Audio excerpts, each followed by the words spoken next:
আজকে লাঞ্চে আমার কি আছে তার মেনু নিয়ে চলে এসেছি আমি। আছে গরম ভাত,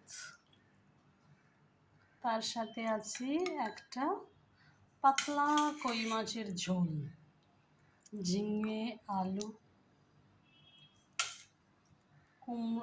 ঝিঙে আলু আর হচ্ছে পেঁপে দিয়ে একটু পাতলা কই মাছের ঝোল, যেটা এই গরমে খুবই ভালো লাগবে।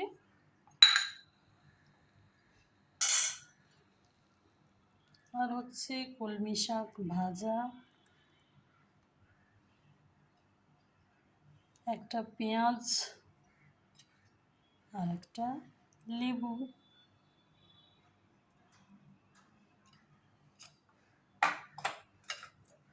আর হচ্ছে এই পাবদা মাছের ঝালটা করেছি এটা।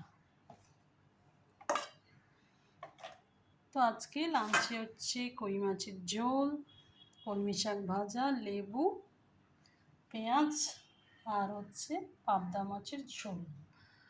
তো আজকে আপনি কি খেলেন কমেন্টে জানিয়ে দেবেন।